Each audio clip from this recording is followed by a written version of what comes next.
Let's get over to our man, Mr. Steve Rhodes, as we do each and every Monday at 20 past the hour. And don't forget, folks, Steve has an outstanding show here every trading day, 11 to 12 Eastern Standard Time. Also a great newsletter, Mastering Probability. Now, it's very easy to get Steve's newsletter, folks. Come over to our website at TFNN. You'll see it right under featured content on the front page. You just hit that button, Mastering Probability. You can get Mastering Probability for 1 month for $149, 6 months for $695, which is a savings of $199 at 22%. And for a year, it's only $11.95, which is a savings of $593 or 33%. Now, they all come with a 30-day money-back guarantee, folks. Steve has a huge amount of tools on the website that explains thoroughly how you can use these tools each and every day to basically trade this market. Steve Rhodes, what's going on? Well, you know, they say that one man, one person can change the world, and you've proven that to us over time. And I think that's a Tampa thing, right? Because they had Sergachev return to the game, not last night, but the night before for the Lightning. And even though, I mean, he's playing on a busted leg, so it's kind of it's amazing that the guy is out there and performing, but he really picked up, the Lightning. So it should be another great game tonight. There's no doubt. And if you're following hockey, folks, okay, it's playoff hockey, and there's nothing like playoff hockey. And Tampa was down 3-0. So bottom line is that now 3-1, and now we get action, man. So totally. Yeah, I'm looking forward to it. But it's great, it just shows you, one person really can make a difference. To that team, he certainly did. So it'll be interesting to see. There's no doubt. And what I love about the playoffs too, Steve, is that you get to see all the other teams. I mean, because if you watch it every night, folks, I mean, if you're hooked on hockey, that's what you do. And it's so great because you're going right across the country. Do you know what I'm saying? Absolutely. Really cool. The games are great. It's just the ability to stay up. You got the West Coast games starting to like 10 or 10:30 at night. That's a fact, yeah. That's okay. I'm sort of a light sleeper, so if I get up, I know I can watch something at 1 a.m, watch the end of the third period or something like that. I like it. But so let's talk a little bit about the markets. And last Friday was really an interesting day out there. And so if we take a look at what took place in the S&P, or the SPY itself, the SPY passed its B point of an A to B equals CD. And so the B point, so the charts that I have up on the screen here, folks, right now, the very left-hand side, so these are basically the majority of the instruments for trading the S&P 500. Now, there's plenty of other ETFs out there, but this really covers the basics of it. So you've got the S&P Cash Index, and I'm showing the A to B equals CD pattern that's here, the ES Mini, the SPY, and then the equal-weighted ETF RSP. It's nice when they all confirm the same thing. They don't always do that. But in the case of the SPY itself, on Friday, it passed its B point with 64 million shares, and that B point had 55 million shares. So what I have is the initial targets. And I refer to this as initial target, which is just the 1-to-1 A to B equals CD pattern. The S&P 500 Cash Index, I come up with 51.2650. Now, today was up the 51.23 level. So that's pretty close. If we were to get a bearish reversal candle, the S&P 500 would actually or could actually trigger a Gartley sell pattern. I don't think that's a likely outcome, but anything is possible. The ES Mini's got an initial price projection of 51.8750. The SPY is 514.67. And the equal-weighted ETF is 164.58. Now, the one thing that concerns me a bit about the equal-weighted ETF is it's trading above that swing point. Now, this chart was taken, a snapshot taken maybe about a half an hour ago, 20 minutes to a half an hour ago. So, and it needs to close above that swing point. But it's going to be, or it looked like it would be on lighter volume out there. So it's not like we have synergy here, but we do have A to B equals CD patterns to the upside.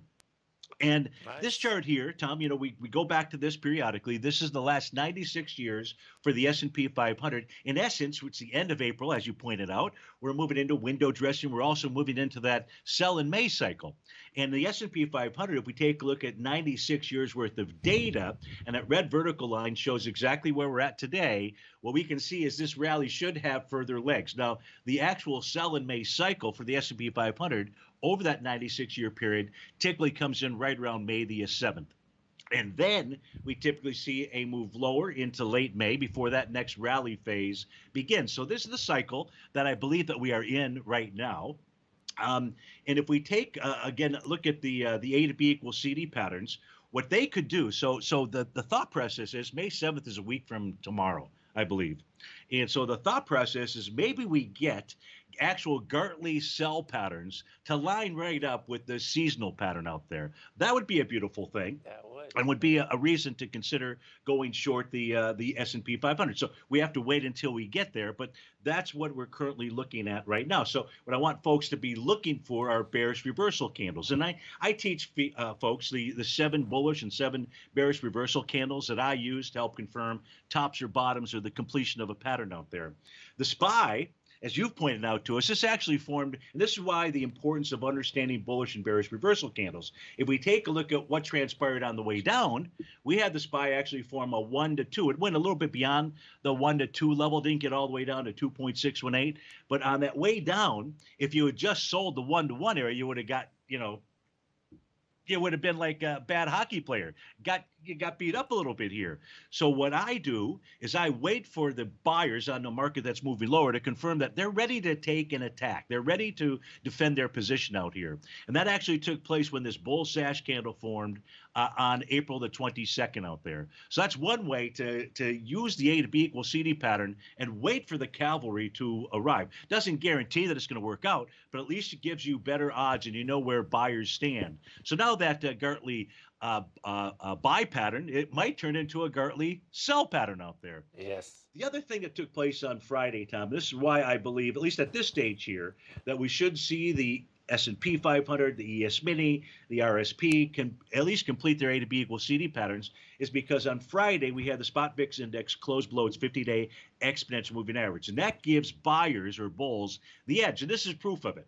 This here, the green boxes represent periods of time when the spot volatility is trading below the 50-day exponential moving average, and the red boxes are when price is trading above that level. So as long as the spot VIX remains below its 50-day EMA, we should continue to see the market, the S&P 500, continue to move higher. Now, this is the chart that takes a look at the presidential seasonal cycle, and we know we are in a presidential seasonal cycle, but we also know is the S&P 500 is not even close to following this analog. Because in this analog, this typically shows we top in the beginning of the year, which is normal, usually around the first week in January, and then we continue to head moving lower into the end of May. Well, we're certainly not in that period, so I think we can kind of chuck the presidential seasonal cycle as an analog pattern. From an intraday standpoint, the 5-hour negated a TD9 count top today. It did that at 2 p.m. when that 5-hour bar closed. So here we've got an A to B equals CD pattern for the 5-hour time frame that gets us up towards that 51.87. So if you're an intraday trader, you're watching for some type of bearish reversal candle. Should price get up to that level? We can also see I put in a 5-hour trend line, Tom. How cool is this? The trend line would take us right to where that A to B equals CD pattern would end. So that's my analysis of the S&P, where we're at in the markets, and the reasons why. You gotta love it. Isn't it so cool, Steve, when you do the numbers first, and then all of a sudden it comes up to the trend, folks, okay? And exactly. It's so cool.